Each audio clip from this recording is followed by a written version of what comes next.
It's time for My Favorite Husband, starring Lucille Ball. Hello, everybody.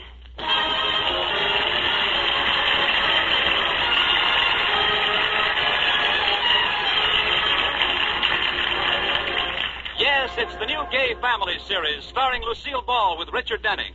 Brought to you by the Jell-O family of desserts. J-E-L-L. Oh, the big red letters stand for the Jell-O family. Oh, the big red letters stand for the Jell-O family. That's Jell-O. Yum, yum, yum. Jell-O puddings. Yum, yum, yum. Jell-O tapioca puddings. Yes, sirree. And now Lucille Ball with Richard Denning as Liz and George Cooper. Two people who live together and like it.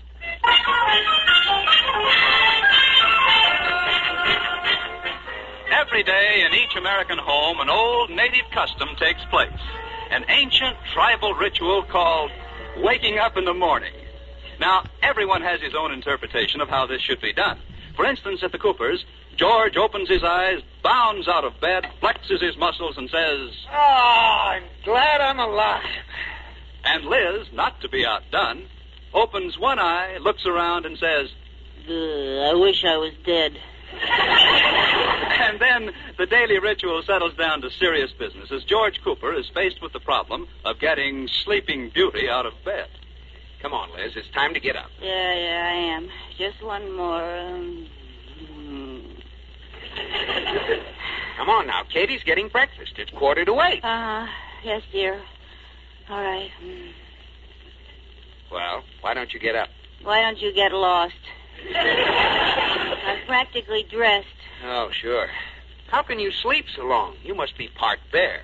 I am not. I'm wearing my long flannel nightgown. Here I come, George. I'm getting up right now. 1, 2. Come on now, Liz. I'll pull the covers off. Oh, just one more minute. I'll tickle your feet. I'm up. Get moving. I'll pour cold water on you. No. I'll get my camera and take a picture of you and your curlers and cold cream. I'm up, so help me, I'm up. Oh, that works every time.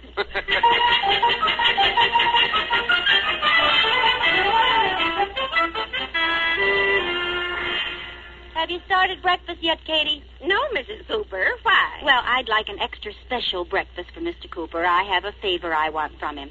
I have to borrow some money. Money? Mm-hmm. Oh, then I'd better serve breakfast on the paper plates. You can't throw them so far. Yes, and they don't hurt so much when they hit. If it's just a little money, I could lend it to you, Mrs. Cooper. No, Katie, this is serious. It's my January budget. I made a New Year's resolution not to go over it, and it's all spent already. But this is only the 7th of the month. The 7th? Say, that's pretty good. I usually spend it by the 5th. Can't we avoid a scene with Mr. Cooper? I don't know how. I know. When I get my salary, I'll lend it to you until next month. Katie, your salary was in the January budget. I was afraid of that. I only wish he'd broken one of his resolutions, then he wouldn't have any right to be mad at me. What were his resolutions? He resolved not to drop any ashes on the rug and to clean out every ashtray he uses. Well, that's not so easy, you know. I know. It would be even harder if he smoked. I forgot that. Well, I'll just see if I can get around him by being so sweet and loving he just can't get angry when I tell him. That's like holding out a handful of grain to a turkey just before you chop his head off. Liz, are you out in the kitchen? Oh, there's the old gobbler now. Coming, George! Breakfast about ready? Oh, just about. Oh, George, I'm so lucky to be married to you. Yeah, you're right. But what brought this on? Nothing. It's just that you're so wonderful. Give me a big early morning hug. Okay. Oh, hold me tighter. Tighter. Oh, but Liz. Go on, pretend I'm a sack of walnuts and crack my shells. Oh, kiss me, George. Oh, you talked me into it.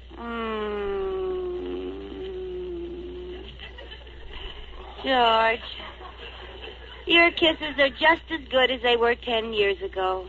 How do you do it? I keep them in a deep freeze. How about me, George? What do I kiss like, Give me another sample and I'll tell you. All right.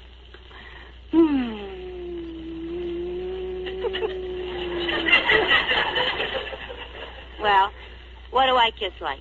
Like you were over your January budget. You always know, don't you? I don't believe it. You used all the money I gave you for this month, and January's only a week old. How could you do it? Ooh, I'm a stinker. Liz? George, put down that knife. Huh? Oh. Come here, Liz. Yes, sir? In 7 short days, you've spent all the money for all our bills for a whole month? Yes, sir. I'd like to hear a reasonable explanation of that. So would I. Can you think of one? What happened to the money, Liz? This is serious. I know it is, George, and I'm sorry, but you know how bad I am at mathematics. You must know what happened. Now we'll start at the beginning. What was your first mistake? Not paying attention in 7th grade arithmetic class. No!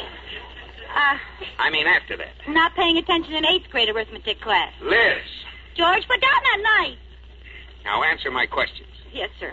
Did you at least pay the January bills? No, sir.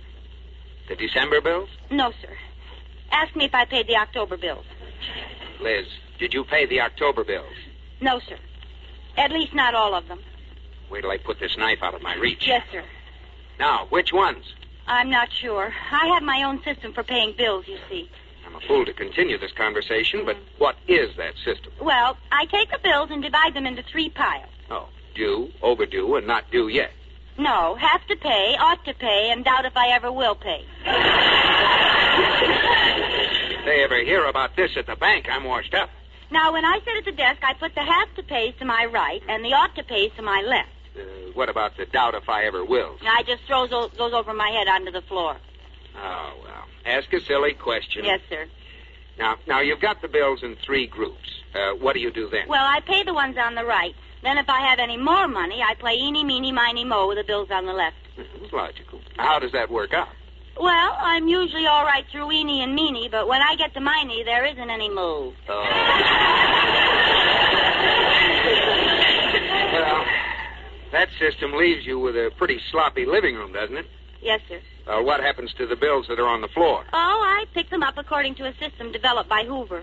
Hoover? The president? No, the vacuum cleaner. Liz, if you don't mind my asking, on what do you expect to run the house for the rest of the month? George, if you don't mind my asking, give me some more money. Liz, I'm going to teach you a lesson. No matter how much sacrifice I have to make, we'll get by the rest of the month without any more household money. Oh, George, don't be silly. No, I was never more serious. It'll teach you a lesson. We have a roof over our heads, and we'll get by on whatever food there is in the house. Oh, I wish you'd told me that before I went to the grocer's yesterday. They were having a sale, and I made a wonderful purchase. Well, we'll be eating it for the next 3 weeks. What did you buy? 6 cases of beans. Oh, Liz, you hate beans, and so do I. Why did you buy 6 cases? Well, it was such a bargain, I couldn't pass it up. Oh. Well, you'd better develop a taste for them. George, you're not going through with this. I certainly am. We spend no more money for the rest of January. Oh, dear. Well, goodbye, dear. I'm going to the bank. Come on, give me a kiss. All right. Wait a minute. This is strictly business, George. Now, I'm talking to you as a banker. I'd like to make a loan on 6 cases of beans. Yeah, I'm sorry, madam, but your credit is no good. Oh, you're so mean. George Cooper, you're a fiend. And not just an ordinary one. I'm a new man, Liz. Meet George Cooper, king of the fiends. Meet Liz Cooper, queen of the beans.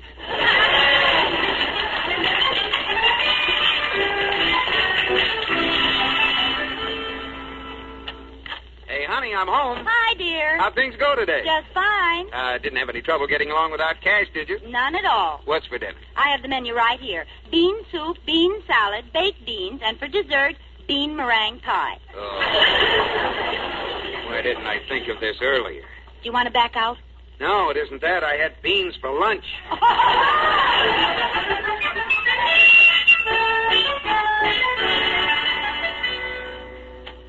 Hey, honey, I'm home. Hi, dear. How'd things go today? Just fine. What's for dinner? Bean burgers.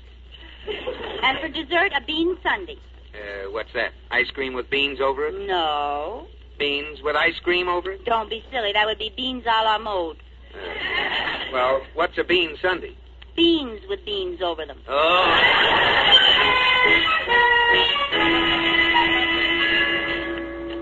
Hey, honey, I'm home. Hi, dear. How'd things go today? Just fine. What's for dinner? How would you like a nice, juicy sirloin steak? Liz, you didn't manage to get one. That's right. I didn't. We're having beans. How are you fixing them tonight? Oh, you love them, George. We took the beans and froze them into the shape of little hats. They're called beanies. Well, if the food is going to be bad, at least the jokes could be better. Yes, sir. You know, George, you could put an end to this as quick as you started it. Come on, let's go out and buy dinner. No, sir. I'm seeing this thing through. As a matter of fact, I'm not very hungry. I had a big lunch. George Cooper, did you spend money for lunch? No, Mr. Atterbury paid for it. We were entertaining Mr. Taylor. He's the president of that factory they're building, and he'll decide which bank they do business with. Oh, never mind the details. What did you have? Oh, pork chops. Pork chops. Yeah. 2 big, thick ones. Oh. George, tell me, does meat still taste the same? Liz, let go of my lapels. Oh, I'm sorry. I lose my head. The mention of meat upsets me. Well, if you must know how it tasted, Liz, it tasted like beans. Everything does. George, I don't want any dinner either. Let's do something tonight. Can't we go to a movie? Yeah, sorry, that costs money. Of course, maybe we could get a pass to the legitimate theater. Oh, that's a wonderful idea. What's playing? The late Christopher Bean. Never mind. We could play bridge with the Sturmses. No, the way you play, that costs money, too. Of course, we could stay at home and play B-knuckle. George, that's not funny. Why does everything have to cost money? I'll put on the radio. It's the only thing that's free, and it'll take my mind off beans for a minute. Silly Billy Bean! Cut it off! This is a conspiracy. Well, we'll just stay home and look at each other. That ought to be pleasant. Well, you don't have to sound so hopeless. Hey, whatever happened to the fine art of conversation? Conversation? Why, George, we couldn't possibly have anything to say to each other. We're married. Nonsense. We'll just sit right down and have a very interesting conversation. All right, George. Let me get settled. All right. You start. Okay. Now, let's see now. You start. No, you start. Well... That sounds fascinating. Well, it's your attitude that's killing it. Before we were married, we never had this trouble. Oh, Liz, remember how we used to park up at Inspiration Point? Yeah. Oh, sometimes we'd stay there till 2 in the morning. Yeah, I remember. I don't recall that we were bored with each other's conversation then. I don't recall that we did any talking at all.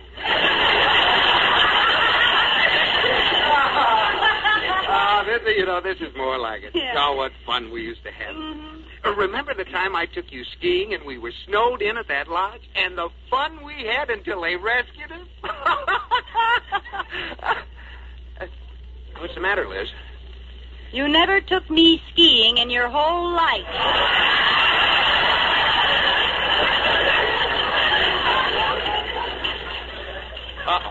Well, remember... Do you mind if I put on the radio, Mr. Cooper? So remember those big red letters on the box. What happened? The lights went out. And the radio went off. Oh, we must have blown a fuse. I'll go and see. Oh, wait a minute. I think I know. George, how soon do they shut off the electricity if you don't pay the bill? Liz, don't tell me you didn't pay the light bill. All right, I won't tell you. Now I don't know why they went off. Oh, fine. Now we're going to be without lights the rest of the month. Oh, George, you're not going to be that stubborn, are you? Yes, I am. I'm sorry, Liz. All right. I'm going to get into bed, turn on the electric blanket, and stay there for 3 weeks. You'd better take a hot water bottle. The electric blanket takes electricity. Well, that's settled. Well, there's only one way to keep warm and occupied. What's that? Let's go out in the car and neck.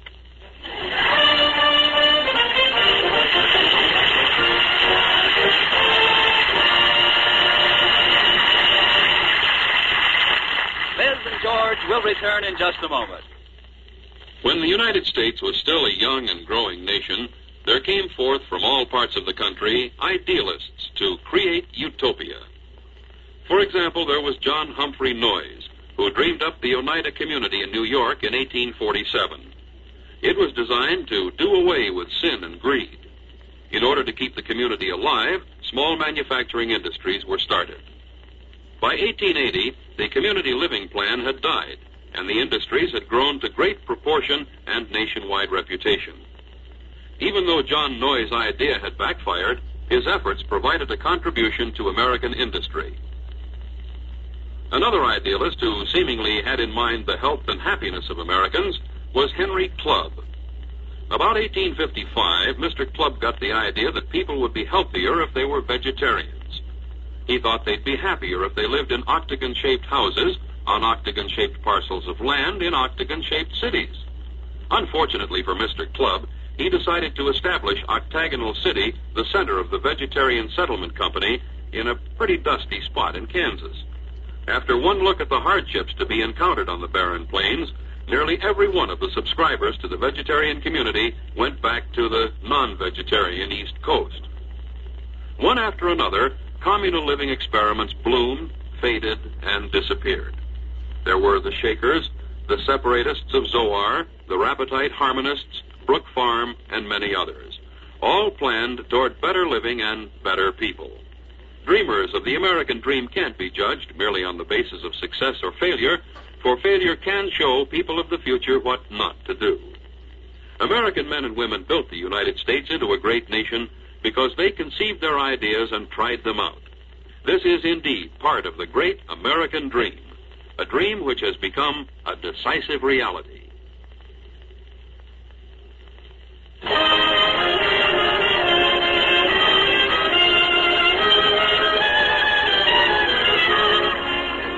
Now, back to My Favorite Husband, starring Lucille Ball with Richard Denning. Liz Cooper has already spent all her household money for January, and much to her surprise, George is making her get along as best she can without any more money. Well, at the last reading, they had been eating beans for a week, and now the electricity is off. Liz is beginning to crack under the strain. Oh, Katie. What's the matter, Mrs. Cooper? What next? Now we're all out of candles. Oh, why does Mr. Cooper have to be so stubborn? Because he's a man. I know. My first husband, Clarence, couldn't be rushed into anything either. He took me out every Thursday night for 7 years while we were engaged. Every Thursday? Yes. Then we got married and we didn't have anything to do on Thursday night. Oh, Katie. Katie, I just thought of a plan.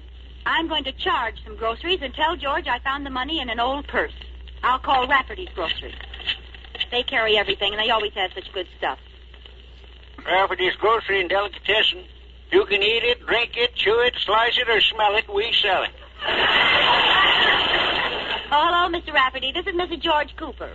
Yes, I need a lot of things today. Send me 6 lamb chops, 2 potatoes, corn, peas, sugar, bread, butter, and milk. Oh, and charge it. Now, did I forget anything? Yep, you forgot to check your husband. He stopped your credit. What? Well, if that isn't the dirtiest trick, the nerve of him thinking I'd charge something behind his back. Too bad, too. Got some wonderful specials. Could give you a real good buy on beans. Oh, no. Goodbye, Mr. Rafferty. I'm just going to call George up and give him a piece of my mind. Maybe that's George now. Hello, you no-good skunk. This is the operator. Uh-oh. I'm sorry. Your phone is being disconnected. Just because I called you a skunk? I said I'm sorry. We will resume service as soon as your overdue bill is paid. Oh, where will this end? Katie, they disconnected our phone. Well, if that's the way they're going to act, what's the name of this phone company? I'll take my telephone business to someone else. Mrs. Cooper, you can't do that. There's only one phone company. Well, I'll think of something. I'll get a carrier pigeon. Get two, one for messages and one for dinner. I knew it. They called to apologize. You're too late. I've decided to use pigeons. Liz, what are you talking about? It's no use, George. You can't talk to me. They've disconnected the phone. Hang up. Now, wait a minute. I'm at the phone company. Oh. Everything's all right, Liz. The electricity will be on in a minute, and your credit is good at the market again. Well, what brought this on? I'm calling a truce just for tonight. Oh? Yeah, you know that fellow Taylor I told you about? Yes. Well, I'm bringing him home to dinner. He's very important to the bank. We'll see you later. Wait a minute. I'm mad at you. Yeah, well, we'll talk about it later, Liz. Goodbye. But, George, Oh, darn it. What's the matter, Mrs. Cooper? Oh, he makes us stick to this ridiculous business until the minute he wants to impress someone, and then he gaily calls a truce. Well, I'm going to fix him all right. How? I'm going to pull a fuse and keep all the lights off, and I'm going to wear my oldest dress and pretend we always live this way. And guess what we're having for dinner? Oh, no, Mrs. Cooper. Oh, yes. Get me some sticks and some glue. We're going to have bean on the cob.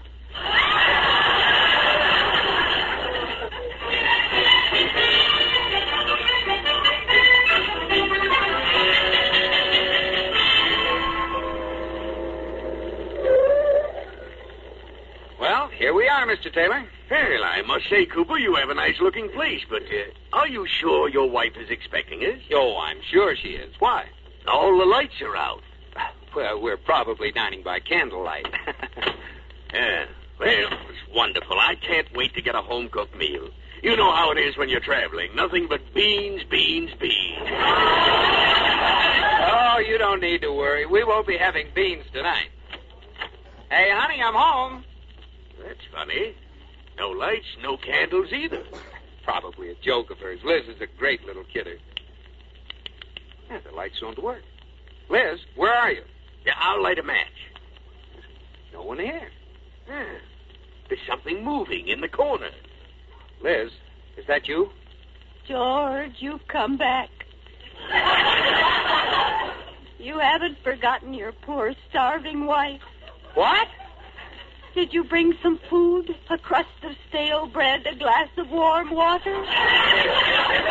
Have you gone crazy? Yes, I think I have. Why wouldn't I? Cooped up here for years with no lights and no food.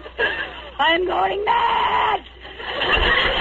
Well, this is most peculiar, Cooper. Is this some kind of a joke? Yes, of course it is, Mr. Taylor. Liz, why aren't the lights turned on? Lights? Oh, that's that new invention you told me wasn't perfected yet.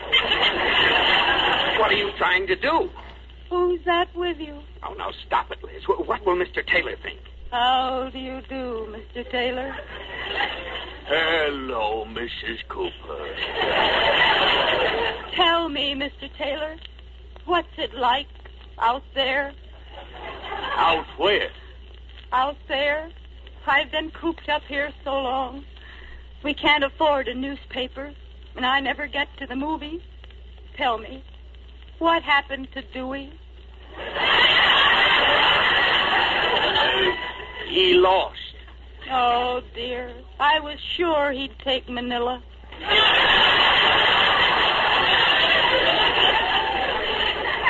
Oh, Liz, cut it out. And why have you got on that old house dress? Oh, George, how can you say anything unkind about this dress? Don't you remember? I wore it 10 years ago when we were married. Now, Liz! I'm very sentimental about this dress, Mr. Taylor. It's the only one I've ever had. Liz, stop it. Look, Mr. Taylor. Don't speak to me, you cad. What? I simply can't believe that a vice president of a bank would treat his wife like this. And personally, I wouldn't do business with a bank that has an executive like you. Bless you, kind sir.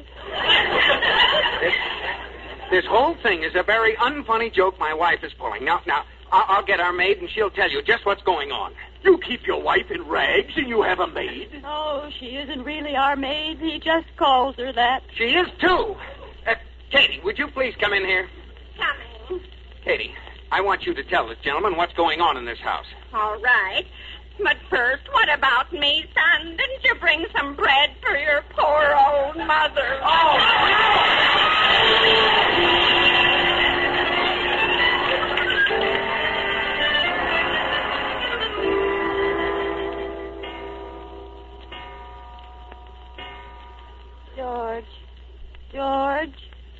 George, you're not mad at me, are you?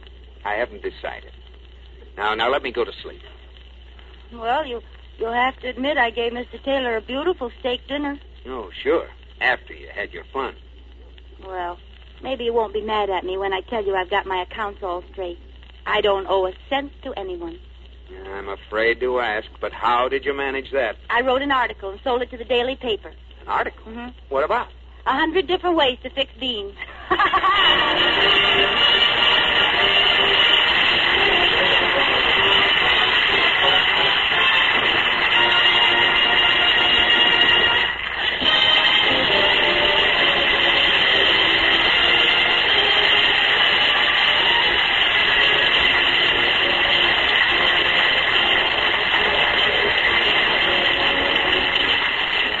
Been listening to My Favorite Husband, starring Lucille Ball with Richard Denning, and based on characters created by Isabel Scott Rorick.